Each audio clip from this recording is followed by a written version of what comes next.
Hi Pisces, welcome. This is your reading. Be open-minded po. Hindi po halos lahat makaka-resonate. Kaya piliin nyo na lamang. And thank you nga po pala sa mga nag-subscribe, lalo na sa mga bumabalik. Marami pong salamat. Give me the message for Pisces. Ano yung mensahe sa'yo? Give me the message for Pisces. Ano yung mensahe sa'yo? Give me the message for Pisces. Ano yung mensahe sa'yo? Meron ka ditong 4 of Wands. Give me the message for Pisces. 7 of Cups. Ooh. Meron ako nakikita dito ang Year of the Dragon, Year of the Snake, 6 of Wands reverse, Year of the Horse,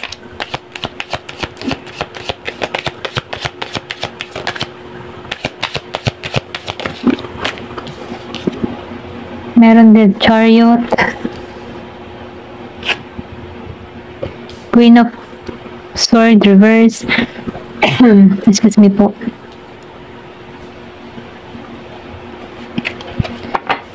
Meron ako nakikita ditong Leo energy. Pwede meron kang person na Leo, Cancer. Okay, ito lang nakikita ko. Meron kang person na ganito. Or meron ditong tao sa paligid mo na ganito. Okay? Family members sa paligid mo na Leo and Cancer. So, itong tao na ito, no, kumbaga, sila yung lakas mo. Okay? Ito lang nakikita ko sa The Chariot. Napipil ko dito yung pagtaas or pag-angat mo. Okay? The Emperor. Then nakita ko rin dito, no, meron kang authority, meron kang lakas ng loob, tapang, okay? Sa mga gusto mong gawin or kung ano man yung mga tinatrabaho mo, andun yung determination mo. Ito na yung nakikita ko. Dito sa The Emperor upright. May pagka-boss type ka. Or pwede rin sabihin, ano, meron kang katungkulan, okay? Merong pag-angat, pwedeng ma-promote ka dito. Ito na yung nakifeel ko sa The Emperor. Kasi meron kang kakayahan eh. Meron kang kakayahan maging pinuno, or pwede rin sabihin, meron kang business dito. Ito lang yung nakikita ko. Nakikita ko rin dito na yung iba sa inyo, merong pagkikitang muli, may union, may pagkasundo. Nakikita ko dito yung 11-11. Meron din ako nakikita ditong 777. Kung madalas mong makita yung 777, meron ito nagpapahiwatig sa'yo. Okay? Then nakikita ko rin dito, no? Meron kang pinag-aaralan, meron kang gustong mangyari. Dito sa 7 of Cups, meron ka nang napili dito, meron ka nang action na gagawin, or pwede rin sabihin,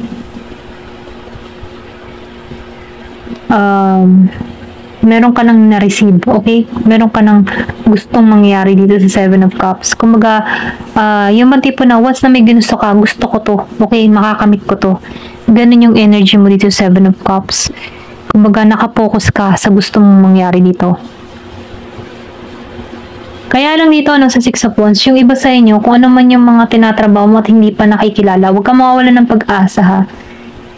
Kahit medyo mabagal yung sitwasyon, kung hindi ka pa nakikilala, or kung ano man yung business mo, trabaho mo, or sa social media, no, hindi pa nakikita or hindi pa nare-recognize yung iyong mga ginagawa, sinasabihin ka dito, huwag ka mag-alala. Be patient. Merong time para sa'yo. Okay? Then, nakita ko rin yung iba naman sa inyo na pinanghihinaan ng loob dito sa Queen of Swords. Nalilito, may pagkalito. Pwede rin sabihin na hindi mo nakukuha yung gusto mong mangyari dito sa Queen of Swords. Kumbaga, kung mayroon ka mga tinatrabaho dito, hindi nagiging maayos or hindi nasasakatuparan ito dito sa Queen of Swords. Kumbaga, na-disappoint ka dito sa Queen of Swords reverse. Pero ganun pa man, ano, nakikita ko sa Nine of Wands, magkakaroon ka dito ng boundaries sa sarili mo, okay? Pwede rin sabihin, ano, meron ka ditong nakahidwaan, may nakaaway. So, ngayon, nagpuput ka ng boundary. Nilalagyan mo ng limitasyon yung sarili mo. Kung sino yung mga pagkakatiwalaan mo. And then, nakikita ko rin dito, meron kang mga tinutuklas, meron kang mga inaaral dito, okay? Meron kang gustong mangyari dito sa Nine of Wands. Pero ganun pa man dito sa Two of Swords, nafe-feel ko dito na yung iba sa inyo hindi pa balanse, okay? Kumbaga, nahihirapan ka, meron kang gustong mangyari, or pwede rin sabihin, sinusubok kang sa panahon ngayon. Marami kang problemang kinakaharap dito. Pero ganun pa man, sinasabihan ka dito, huwag kang mawawalan ng pag-asa. Maalisan mo to, okay? Ito lang yung mensahe. Kailangan mo lang dito maging positibo, lawakan yung pangunawa mo dito, okay? Kung meron ka mga ginagawa or meron ka mga tinatrabaho dito, be patient dito sa Two of Swords.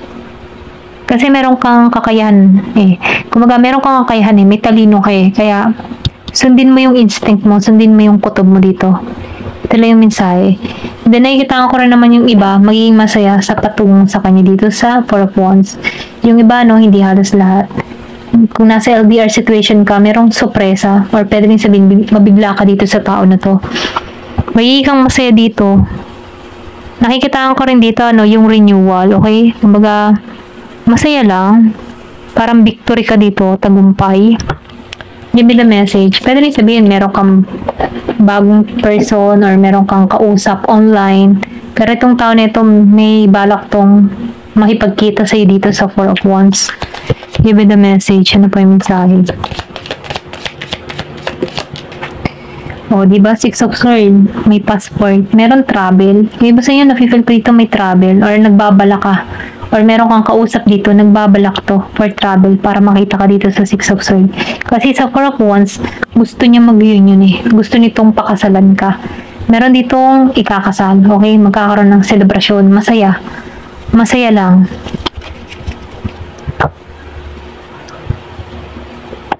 Give me the message. Ano pa yung mensahe? Nafe-feel ko dito may flight. Meron itong the star reverse. Kung yung iba naman sa inyo, kung hindi pa natutupad yung hiling mo, huwag kang mawawalan ng pag-asa. Kung hindi man ito para sa'yo sa panahon ngayon, darating yung time na darating din to para sa'yo, okay? Maybe meron dahilan kung bakit hindi mo na-receive to, itong mga hinihiling mo. Ito lang yung nakikita ko. Pwedeng hindi pa ito yung oras, okay? Na ma-receive mo itong mga bagay nito.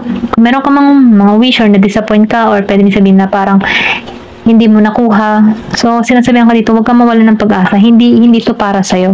Merong ibibigay or meron pang ipagkakalob sa'yo na higit pa roon, okay? Give me more information.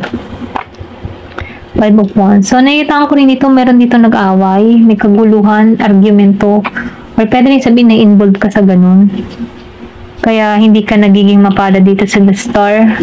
Feeling lost ka dito sa The Star na-disappoint ka Ito lang nakikita ko. Give me the message. Ano pa yung mensahe? Wow, Ace of Wands. So, nakita ko rin dito, meron ditong new beginning, patungo sa inyo, new offer, new love, sa Ace of Wands. Meron ditong lilikha, okay, or pwede sabihin, mangingibig, may lilikha para sa connection nyo, kumaga, siya yung bubuhay sa mundo mo, okay? Kumbaga, siya yung magiging makulay para sa'yo. Kumbaga, kung ikaw man ay matagal ng single, nafe-feel ko dito na kikiligin ka sa tao nito, okay? Kumbaga, andun yung passion ng tao nito, andun yung adhikain ng tao nito para magtagumpay itong connection na to. Ito lang yung nakikita ko sa Ace of Wands. Kumbaga, may pagkilos, siya yung tipo ng tao na kumikilos. Hindi to basta-basta tao na pulo salita. Hindi siya ganun. Gusto niya, kikilos siya. Gusto nitong patunayan yung kanyang love sa'yo, okay? Ito lang nakikita ko. Ten of Pentacles. Gusto nitong magtagumpay. Nafe-feel ko dito yung stability, okay? Masagana tong tao nito. Ito lang nakikita ko. Yung iba sa inyo, siya yung tipo ng tao na hindi takot sumugal, okay? Once na ginusto ka, talang gagawa to ng paraan para makuha ka. And then, nafe-feel ko dito, gusto lang ng tao nito na maging masaya kayo, okay? Kumbaga, masagana lang. Ito lang nafe-feel ko dito sa Ten of Wands. Maganda tong partner to. Ito lang nakikita ko. Kasi itong tao nito, hindi ka nito pawawalan Ibibigay nito kung ano yung gusto mo. Kasi itong tao nito, meron to Meron to sa buhay. Ayan, ito lang yung nakikita ko. Ayan, hanggang dito na lamang po. Thank you for watching and love and peace.